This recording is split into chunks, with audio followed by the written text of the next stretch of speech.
आज डीएवी स्वांग की ओर से हम लोग सभी आए हुए हैं यहाँ पर गोमिया बस्ती में। यहाँ पर हम लोग का जो है स्वच्छता के बारे में जो हम लोग बात करेंगे, उससे रिलेटेड कुछ भी वाटर हार्वेस्टिंग है वो भी हम लोग साथ देखेंगे। कैसे हम लोग रिसाइकिल कर सकते हैं चीज़ों को, जो ख़राब चीज़ें हैं उनको भी हम लोग थोड़ा सा अध्ययन करेंगे। कैसे हम लोग फार्मिंग को और बेहतर बना सकते हैं उसको भी हम लोग बात करेंगे। तो हमारे साथ यहाँ पर हमारे 4 होनहार छात्र हैं। तो सबसे पहले मैं प्रथम से पूछना चाहता हूँ कि क्या क्या आपने प्रोजेक्ट बनाया और क्या है इसमें। सर ये प्रोजेक्ट एक्चुअली ये बताता है कि भारतीय लोग ऐसा सोचते, उनकी ये विडंबना है कि वो ऐसा सोचते हैं कि गांव के यहाँ रहते हुए हम लोग कुछ नहीं करते, गांव में रह करके हम लोग प्रगति नहीं कर सकते, हम लोग को कहीं शहर जाना पड़ेगा। लेकिन ऐसा नहीं है। अगर हम लोग गाँव में कुछ ऐसा चीज़ करें विज्ञान की सहायता से कि हम लोग गाँव में रहते हुए भी बहुत सारी प्रगति कर सकते हैं। जैसे कि हम लोग साफ़ सफाई के माध्यम से, ऑर्गेनिक फार्मिंग के माध्यम से हम लोग बहुत सारी मतलब कि प्रगति कर सकते हैं गाँव में रहते हुए। तो आनंद आप इस बारे में क्या कहना चाहते हैं? जैसे कि गांव में सब बोलते हैं कि सुविधा नहीं है, पर अगर विज्ञान की अगर हम अच्छी से मदद ले तो जो चीज़ें उपलब्ध है उसी से बहुत कुछ बनाया जा सकता है। वरुण, आप भी इस बारे में। सारी चीज़ें उपलब्ध हो रही है। इस नई जनरेशन जैसे सब कचरा इधर फेंका जाता है, इसमें एक डस्टबिन रहे, सब अलग अलग टाइप के biodegradable, non biodegradable, dry biodegradable, सब उसी में वेस्ट फेंका जाता है। एक जगह जाके कहीं फेंका जाए तो बायोडिग्रेडेबल हो सके, और जो नॉन बायोडिग्रेडेबल केमिकल अथॉरिटी में दिया जाए उनकी सारा चीज़ सही होती है। आप आ रहे गांव में बहुत सारी गंदगी भी फैली रहती है और बहुत जगह पानी की कमी भी रहती है। तो पानी की कमी को कम करने के लिए हमें रेन वाटर हार्वेस्टिंग भी करनी चाहिए, जिससे हमें पानी की उपलब्धि हो और साथ ही साथ ये कूड़ा कचरा यहाँ ना डस्टबिन में ही प्रॉपर। मुझे पूरा विश्वास है कि आप चारों मिलकर गांव वाले लोगों को प्रेरित कर पाएंगे और वो चीज़ सिखा पाएंगे जो सबके लिए यूजफुल हो। सर, आप लोग चारों को यहाँ साथ आने के लिए बहुत बहुत धन्यवाद। लोग यहाँ पर पहुँच चुके हैं स्वांग बस्ती में, और यहाँ पर देख रहे हैं आप लोग सभी जो है जुटे हुए हैं। और मुख्य मुद्दा यहाँ पर है कि कैसे हम लोग गांव में जो चीज़ें उपलब्ध हैं, क्योंकि शहर से सारी चीज़ें आ नहीं सकती हैं, तो गांव में जो चीज़ें उपलब्ध हैं उसी से हम लोग कैसे अपने गांव को और स्वस्थ बना सकते हैं, स्वच्छ बना सकते हैं, और कैसे खेती को और बेहतर कर सकते हैं। पानी जो बारिश का होता है उसको कैसे सेव करके यूज ला सकते हैं। इन्हीं सब मुद्दों पर रिसर्च करके हमारे 4 स्टूडेंट आए हुए हैं। तो हम भारतीय लोगों की ये विडंबना है कि हम लोग गाँव में रह करके प्रगति नहीं कर सकते, लेकिन ऐसा नहीं है। अगर हम लोग कृषि में यानी कि खेती में अगर विज्ञान का कुछ सहायता ले तो उससे अपनी कृषि को काफ़ी हम लोग बेहतर बना सकते हैं। उसी के लिए हम लोगों ने ये मॉडल बनाया है, प्रोजेक्ट बनाया है, जिस हिसाब से सबसे पहले इसमें आता है मॉडर्न एग्रीकल्चर। ये क्या होता है कि इसमें जो हम लोग खेती करते हैं उसमें कुछ विज्ञान के साथ जुड़ा हुआ कुछ हम लोग को काम करें, जिसकी वजह से हमारी खेती में जो फसल होती है वो कुछ ज़्यादा उगे, जिससे किसानों को फ़ायदा हो। तो यहाँ पे आप देख सकते हैं कि जो मॉडर्न एग्रीकल्चर है इसमें सबसे पहले आता है क्रॉप रोटेशन। इसमें एक्चुअली होता क्या है कि यहाँ देखिए, हम लोग जो फसल बनाते हैं इसमें हम लोग को फसल में पानी देना होता है। अब हम लोग पानी देते हैं तो हम लोग को ये दिखाना होता है कि जो पानी है वो सभी फसल में एक तरह का पानी जाए और सभी को बराबर पानी मिले। उसके लिए हम लोग क्या कर सकते हैं कि उसके लिए हम लोग एक नली जैसा बना सकते हैं। इसमें क्या होगा कि जो सारे पौधे होंगे या फिर जो भी फसल होगी वो एक लाइन में रखते हैं।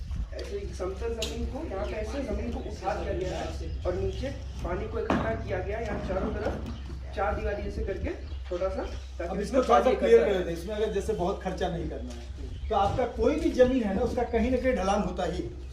जो जमीन आपका अगर देखिए यहाँ सामने खेती है तो कहीं ना कहीं देखिए बारिश होगा तो कहीं ना कहीं देखिए पानी जाते रहेगा। तो जहाँ नेचुरली जा रहा है ना, वहीं पर अगर सीमेंट का थोड़ा सा छोटा सा वो दीवार बना के बाउंड्री टाइप का डेप्थ तक दे के, मतलब नीचे दे के नीचे तक बना दिए और तो थोड़ा सा प्लेन कर दिए, तो वहाँ पर तालाब टाइप का पानी इकट्ठा हो गया। अब जब वो इकट्ठा हो गया ठीक ठाक, तो उसको उठा के आप मोटर लगा के भी कहीं कहीं जिस समय कहीं डालना है तो सप्लाई कर सकते हैं, या बल्टी उठा के भी जहाँ फिर थोड़ी गर्मी आ गई और पानी सूख गया तो वहाँ से हम लोग यूज कर सकते हैं।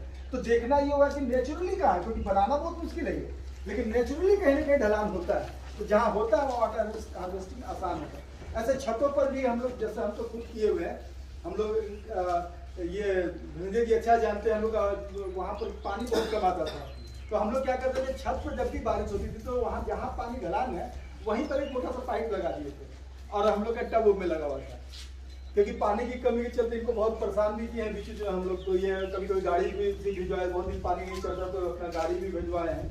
तो मदद पे तो हमेशा तैयार होते ही हैं। तो ये चीज़ जो है वो मैंने बहुत काम आया वो चीज। तो वाटर हार्वेस्टिंग बहुत काम होता है, बड़ा शुद्ध पानी होता है। ये छत उसका पानी है ना, शुरू में गंदा पड़ जाएगा और 2 मिनट बाद एकदम साफ पानी आएगा और उसका हम यूज कर सकते हैं अच्छे से। और फिर इसी उठे हुए जमीन पे यहाँ पे हम तक वहाँ पे पेड़ लगा सकते हैं ताकि वहाँ पे ज़्यादा बादल आए, वहाँ पर पानी अच्छे से आए, ताकि उसको हम ज़्यादा मात्रा में पानी को इकट्ठा कर सकें। और इस जमीन को हमें पॉन्ड के आसपास लगा सकते हैं ताकि यहाँ पे सीपेज के थ्रू वो सारा पानी पॉन्ड में स्टोर हो जाए और इसी तरह हमारा सारा रेन वाटर का पानी इकट्ठा हो जाए। वेस्ट मैनेजमेंट डस्टबिन होता है 3 टाइप्स का होता है। एक नॉन बायोडिग्रेडेबल जो मॉइस्ट कम से कम 2 तो रखना ही चाहिए। इधर आइए, जो गीला टाइप में होता है। आइए अब एक सामान आपसे गीला डाल यही सकते चाहिए हैं ना कि एक तो जगह रखवाना है, भगवान जी एक तो जगह हमको रखवाना है इसको। हाँ, वन बी मार्केट में या बस्ती में 2 तरह का बताना पड़ेगा ना कि दोनों तरह के डस्टबिन का क्या महत्व है। यहाँ तो 3 बता रहे लोग, तो ज़्यादा जहाँ अच्छा है, लेकिन एक ऐसा चीज जो कि सब्जी का, फल का और खाना पीने का जो ठेला वाले वो एक जगह, और जो प्लास्टिक वाला डब्बा डब्बी एक ड्राई वाला वो हमें पता की है, अभी हम बनाए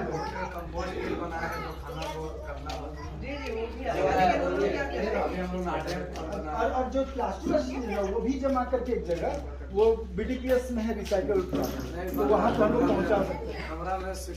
अच्छा बच्चों इसका नॉन बायोडिग्रेडेबल रेड कलर का डस्टबिन होता है, लाल कलर का, उसमें आप गीला सामान डालेंगे, जैसे सब्जी उपजी या प्लांट का कुछ रिसाइकलिंग करने के लिए उसमें आप कुछ डाल सकते हैं। अब आता है सेकंड बायोडिग्रेडेबल वेस्ट है, जो आपका ग्रीन कलर में होगा। इसमें आप जैसे गीला सामान जैसे सब्जी जो बायोडिग्रेडेबल हो सकता है, जो ऊपर गल सकता है और डिकम्पोज हो सकता है। और थर्ड आ रहा है आपका ड्राई नॉन बायोडिग्रेडेबल वेस्ट, जैसे आपको प्लास्टिक जो इसमें चीज़ गलता नहीं, इसको आप फेंक सकते हो तो प्रॉब्लम हो सकता है, गाय हुए को कुछ खा लेगा तो डेथ हो सकता है उसका, इसलिए प्रॉब्लम है। तो इसको कहीं केमिकल के थ्रू वैसे उसको गलाया जाता है, उसको कहीं भेज के उसको केमिकल के थ्रू गलाया जाएगा, इसलिए इसको अलग डस्टबिन में रखिएगा। जैसे ड्राई बायोडिग्रेडेबल या आपको होगा ब्लू कलर टाइप में। देखिए अब हम लोग क्या किया, हम लोग कचरा तो इकट्ठा कर लिए, लेकिन अब ये कचरा एक बहुत बड़ी समस्या है, इसका हम लोग कहीं ना कहीं इस्तेमाल जरूर करेंगे। तो इसमें क्या होगा कि मीथेन तो गैस तो ऊपर नहीं जा सकेगा। अब क्या करेंगे कि हम लोग के यहाँ पे एक पाइप लगा देंगे, जो कैसे बंद रहेगा ऊपर से, जो यहाँ पे जो गीला सामान जाएगा, इधर तो गैस चला गया, ऊपर से यहाँ पे जो गीला सामान जाएगा वो इधर से हम लोग निकाल के इधर साफ कर सकते हैं। ठीक है, अब ये जो मीथेन जो गैस इसको थोड़ा सा एक स्टेप बता दें। ये जो सड़ गया पूरा सामान ना, जिससे गैस अब बन गया, लेकिन अब बहुत ज़्यादा सड़ चुका है, तो डिकम्पोज होकर ना खाद बन जाता है। हाँ। तो खाद का इस्तेमाल भी हम लोग इधर से कर सकते हैं। तो खाद का इस्तेमाल हम लोग इधर से कर सकते हैं। ऊपर से जो मीथेन गैस जो हमारे पास यहाँ जो इकट्ठा हुआ है, वो हम लोग इस पाइप के थ्रू ले जाते हैं और इस गैस का हम लोग इस्तेमाल कहाँ कर सकते हैं, हम लोग अपने घरों में इस्तेमाल कर सकते हैं, किसी भी डोमेस्टिक पर्पज में लोग यूज़ कर सकते हैं, किसी चूल्हा जलाने में हम लोग यूज़ कर सकते हैं, बिजली पैदा करने में लोग यूज़ कर सकते हैं। ठीक है, तो ये हो जाता है। हम लोग जो कचरा इकट्ठा किए वो जो था बायोडिग्रेडेबल वेस्ट है, यानी कि जो गल सकता है, उसका इस्तेमाल हम लोग यहाँ पे किए। लेकिन जो नॉन बायोडिग्रेडेबल वेस्ट है, जो कि ये गल नहीं सकता, इसको हम लोग क्या करेंगे कि यहाँ पे चंद्रपुरा के आगे एक मौदा मोड़ है या फिर बोकारो स्टील सिटी है, वहाँ पे कुछ ऐसे फैक्ट्रीज हैं जो प्लास्टिक को गलाने का काम करते हैं ताकि उनका रिसाइकलिंग हो सके, तो फिर से यूज में लाया जा सके। तो हम लोग उनको दे देंगे। तो हमारे जो कचरा इकट्ठा हुआ था, उनसे हम लोगों ने क्या किया कि बिजली उत्पादन भी कर लिया, हमने घर में इस्तेमाल भी कर लिया, प्लस जो प्लास्टिक थे वो हमने सही जगह पे दे दिया। हमारे जो कैटल्स यानी कि जो हमारे गाय बकरी वगैरह है, हम लोग उनको कैसे साफ रखें और खुद भी कैसे स्वस्थ रहें। जैसे कि हम बहुत सारे पेस्टिसाइड यूज करते हैं मेरी खेत में अभी के टाइम पे, जिससे खेतों में फसलों में बहुत ज़्यादा बोलते हैं ना कि गांव में कि साल्फेट का खाना सबको खाता है, उसके वजह से जो नॉर्मल ह्यूमन का उसका ग्रोथ थोड़ा सा कम हो गया है। तो उसके वजह से जो प्रथम ये बोलें कि जो खाद ऑर्गेनिक है उसको हम डाल सकते हैं, जिससे हम हमारी खेती बढ़े और ऑर्गेनिक रूप से बढ़े, जिससे हमारी शरीर को कोई फायदा ना हो, नुकसान ना हो, कोई नुकसान ना हो, जिससे प्राकृतिक रूप से जो हमारी आगे वाली भी जनरेशन है उनकी शरीर को कोई हानि ना पहुंचे। उसके लिए जैसे कि हम यूज कर सकते हैं ग्लो ब्रश, जैसे कि यहाँ पे देख रहे हैं आप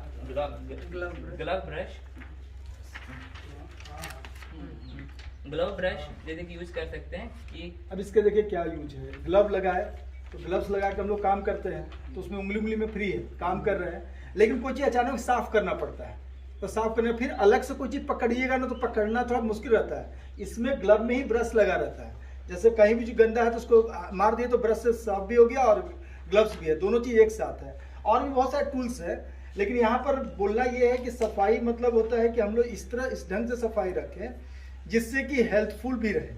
तो पहले तो अपनी सफाई, नाखून छोटे होने चाहिए, थोड़ा बाल और साफ रहना चाहिए, फिर अपने आसपास की सफाई।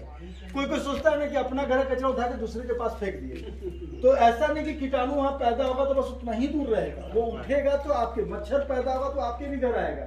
ऐसा नहीं कि फलाना आदमी कचरा फेंका उसी के घर जाए, सबके घर जाएगा वो घर।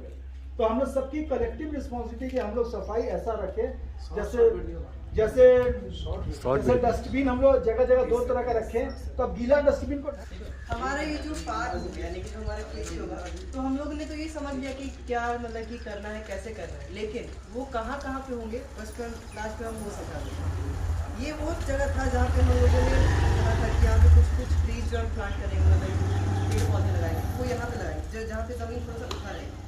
यहाँ पे क्या होगा कि ये ज़मीन थोड़ा सा नीचे रहेगा, यहाँ पे हम लोग ऐसे सीमेंट का कर सकते हैं जिससे कि पानी रुक जाए।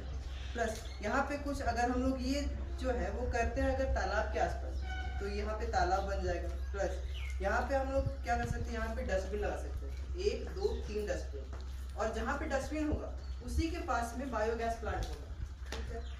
उसके बाद ज़्यादा दूर नहीं जाना पड़ेगा। हाँ, ज़्यादा दूर नहीं जाना। उसके बाद हम क्या कर सकते हैं कि एक ऐसा है मतलब कि बना सकते हैं यहाँ पे हम लोग अपने जो भी खाद का सामान लाए, जो भी हमारा साफ सफाई करने का सामान है, वो एक जगह पे इकट्ठा रहे, वो हम लोग एक जगह पे कहीं भी कर सकते हैं, आप ये कहीं भी कर सकते हैं। प्लस हम लोग क्या कर सकते हैं, यहाँ पे जो पानी इकट्ठा हुआ है, अब इसका यूज तो हम लोग कहीं ना कहीं से करेंगे, तो इसका निकलने के लिए कुछ जगह होना चाहिए, तो वो एक काम कर सकते हैं, हम लोग यहाँ से ऐसे निकाल सकते हैं पानी। अब क्या करेंगे कि यहाँ से जो पानी निकला वो हम लोग को अपने फसलों में देना है, तो उसके लिए हम लोग यहाँ से ऐसे पानी निकाले और यहाँ पे कुछ मिट्टी को कोड़ के थोड़ा सा ऊपर कर दिया और यहाँ पे थोड़ा सा ढलान कर दिया, जिसकी वजह से पानी सभी जगह में जा रहा है, सभी फसलों में एक साथ जा रहा है। मतलब कि बतख है या फिर मुर्गी वगैरह है, अगर हम लोग उनको देते हैं तो वो अगर हम लोग यहाँ पे पोल्ट्री फार्म खोल देते हैं बीच में, मतलब कि कुछ भी पिंजरा टाइप से लगा के, और वो कहाँ करना है कि यहाँ पे आप एक छोटा सा पुल बांध दीजिए और यहाँ पे मान लीजिए कि यहाँ पे तालाब है, यहाँ पे वो लोग मतलब कि जो भी मुर्गी वगैरह है वो यहाँ पे एक केज के पास है, ठीक है। अब वहाँ से आप जो पौधे हैं जो आप काम करेंगे वो ला के आप दे रहे हैं मुर्गी को, वो उसको खा रही है, ठीक है, तो उसके खाने का काम हो जा रहा है। प्लस आपके यहाँ से जो अनवांटेड प्लांट्स है वो हट जा रहे हैं। ऊपर से जो यहाँ पे वो जो गंदगी कर रहे हैं वो क्या जा रहा है, वो तालाब के अंदर जा रहा है। अब आपके तालाब में मछलियाँ हैं, तो वो जो मुर्गी जो मछली जो गंदगी पैदा कर रही है वो तालाब में जा रहा है, तो वो मछलियाँ खा रही है, तो मछलियों के लिए बहुत ही फायदेमंद होता है। इससे क्या होता है कि आपके यहाँ पे जो मुर्गी है वो भी तेजी से बढ़ रही है, प्लस आपकी जो मछलियाँ हैं वो भी तेजी से बढ़ रही है, तो आपकी फसल भी साफ है, आपकी मुर्गियाँ भी ग्रो कर रही है, आपकी मछलियाँ भी ग्रो कर रही है, तो आप उन्हें बेच करके ज़्यादा फायदा कमा सकते हैं, ठीक है। तो यही था। और इसमें लास्ट में हम क्या कर सकते हैं कि ऑर्गेनिक फार्मिंग यूज़ कर सकते हैं। ऑर्गेनिक फार्मिंग में क्या होता है कि हमने जो फसल उगाई है उसका पैदावार बहुत कम होता है। ऑर्गेनिक माध्यम के थ्रू से हम लोग क्या कर सकते हैं कि जो फसल उगाने के लिए जो पैदावार होती है, जो पैदावार उगती है, तो ऑर्गेनिक माध्यम से हम लोग उससे ज़्यादा फसल उगा सकते हैं। उसमें हम लोग क्या कर सकते हैं कि जो हम लोग खाद डालते हैं, हम आपको ऐसा ही खाद बता रहे हैं जो कि ऑर्गेनिक फार्मिंग में बहुत ज़्यादा यूज़ होती है। तो उसमें हम लोग क्या कर सकते हैं कि जो गाय का जो गोबर है, हम लोग क्या कर सकते हैं कि मान लीजिए मेरे पास गाय का 100 किलो गोबर है, हम लोग उसको एक जगह पे इकट्ठा किया, उसको 4 से 5 दिन सूखने का मौका, मतलब कि वो पूरा सुखा दिया और चाय की पत्ती की तरह सुखा दिया उसको क्या किया कि 100 किलो कुछ ड्राम मतलब कि भर दिया, हम इकट्ठा कर लिया। ऊपर से जो गौमूत्र होता है वो मान लीजिए हम एक ड्राम गौमूत्र इकट्ठा कर लिए, अब वो क्या किया हम गोबर उस गौमूत्र में डाल दिए, ठीक है, उसमें थोड़ा सा गुड़ डाल दिए, 2 किलो बेसन डाल दिए। इससे क्या होता है कि ये जो पैदावार मतलब कि जो हमारा जो खाद बनता है पौधे को क्या करता है ऑर्गेनिक रूप से बढ़ाता है, उसमें कुछ भी गंदगी मतलब कि जो कीड़े कीटाणु है उसको आने से रोकता है, तो इससे आपके फसल भी ज़्यादा उगती है। बच्चे स्वस्थ होंगे तो पढ़ने में भी तेज होंगे। स्वस्थ बच्चा है, अब बच्चा कुपोषित हो जाएगा तो क्या पढ़े। इसलिए हम सबसे यही कहेंगे कि सफाई बहुत मस्त चीज़ है। पहले मन शरीर का सफाई, फिर गांव का सफाई और उसके साथ साथ मन का भी सफाई तो सबसे जरूरी है। और स्वान बस्ती में अब तो ड्रेन सड़क लगभग हो चुका है, 10% और बचा हो जाएगा। अब इसको मेंटेन रखना आप लोग का, ठीक है। इन्हीं सब बातों के साथ सभी आए हुए लोगों को, स्कूल से आए हुए बच्चों सर को धन्यवाद देता हूँ और सभी को प्रेरित करता हूँ, स्वच्छ रहें, स्वस्थ रहें। जय हिंद।